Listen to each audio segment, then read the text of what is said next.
ada transaksi mencurigakan yang terjadi di Kementerian Keuangan berdasarkan laporan atau informasi dari PPATK sejak tahun 2009 sampai 2023. Saya katakan transaksi yang mencurigakan sebagai tindakan atau tindak pidana pencucian uang.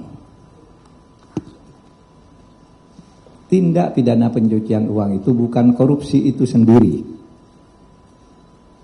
Misalnya saya contoh yang paling gampang itu tindak pidana pencucian uang yang baru ditemukan oleh PPATK sehari 2 hari ini.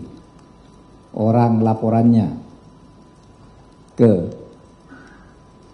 KPK 56 miliar, mengagetkan kita karena hanya eselon 3. Lalu kita cari, LHP-nya 23 LHKN ya. LHKPN itu 56 golongan 3. Lalu saya tanya ke PPATK karena saya ketua komite pengendalian tindak pidana pencucian uang, pemberantasan tindak pidana pencucian uang. Saya tanya, itu gimana tuh, bener enggak tuh?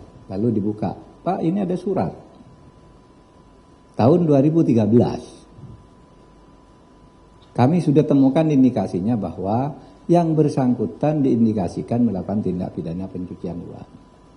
Gitu. Nah, sudah itu diteliti lagi, besoknya ditemu ternyata 500 miliar. Nah, saudara, yang mungkin korupsinya itu sendiri sedikit. Ya, mungkin 10 miliar atau berapa gitu. Tetapi pencucian uang yang banyak. Kalau dia menerima uang misalnya korupsi 10 miliar karena gratifikasi, kan itu lalu kalau di dalam ilmu intelijen keuangan itu adalah di belakang dia anaknya punya rekening berapa, uangnya dari mana, istrinya kekayaannya apa, kok sampai punya 6 perusahaan dan macam-macam gitu. Nah, itu yang di dalam undang-undang kita supaya dikonstruksi dalam hukum tindak pidana pencucian uang. Sehingga kalau disimpulkan di Kementerian Keuangan itu memang benar ada masalah-masalah ini, tetapi tidak semuanya benar. Malah benarnya dengan korupsi itu dilakukan oleh Kementerian Keuangan itu sudah berhasil mengembalikan 7,08 triliun dari korupsi. Dari kasus-kasus itu. Yang lain ada yang masih berjalan, ada yang sudah divonis oleh pengadilan, ada yang masih berproses, ada yang belum terlaporkan dan sebagainya. Nah, itu yang diumumkan ke publik oleh Menko Polhukam. Tetapi ingat, Menko Polhukam tidak pernah menyebut nama orang dan angka untuk setiap rekening. Misalnya saya korupsi, lalu di belakang sana ada punya emas ton, terus anak saya punya showroom, anak saya lagi yang satu. Nah, yang begitu itu yang diduga tindak pencucian uang karena korupsi saya itu tadi, yang beranak pinak gitu. Itu cara menghitung di intelijen keuangan. Itu juga yang saya lakukan ketika membongkar kasus Papua. Kalau dicari korupsi aslinya mana? Tidak ada, tapi kita tahu, bisa dicari itu di belakangnya. Nah, itu ketemu, ambil gitu. Nah, saudara sekalian, oleh sebab itu sudah mendapat penjelasan dari Bapak Suhasil Nazara, Wakil Menteri Keuangan, Bapak Sekjen Pak Heru, Bapak Irjen Pak Iwan, Pak Awan, dan saya didampingi oleh Pak Sugeng Deputi 3. Nah, saudara sekalian, kenapa kami mempersoalkan itu? Karena ada Inpres nomor 2 tahun 2017.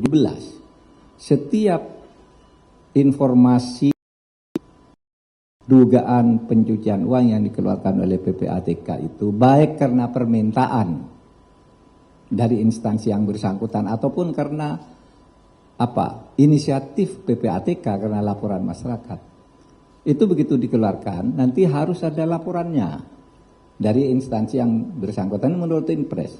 Feedback, ya, reportnya itu apa gitu. Nah itu tadi, lalu bermacam-macam, ada yang belum, ada yang sudah, dan seterusnya. Jadi tidak benar kalau kemudian isu berkembang di Kementerian Keuangan ada korupsi 300 triliun. Bukan korupsi, pencucian uang. Pencucian uang itu lebih besar dari korupsi, tapi tidak ngambil uang negara. Apalagi dia ngambil uang pajak, itu enggak. Bukan itu. Mungkin ngambil uang pajaknya sedikit, nanti akan diselidiki. Karena misalnya kami mengambil sampling 7 nih.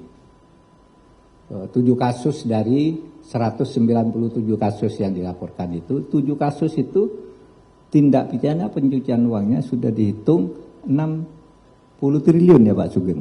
Sudah 67 dari 7 kasus tindak pidana pencucian uangnya. Dan selama ini kita tidak pernah mengkonstruksi kasus pencucian uang itu, padahal kita punya undang-undang. Hanya ada 1, 2, 3 lah ya orang yang dihukum karena pencucian uang, padahal itu jauh lebih besar dari korupsi. Korupsi itu terkait dengan anggaran negara yang dicuri. Oleh Kementerian Keuangan sudah berhasil dikembalikan 7,08 triliun. Nah yang pencucian uangnya yang 300-an ini akan kita tindak lanjuti.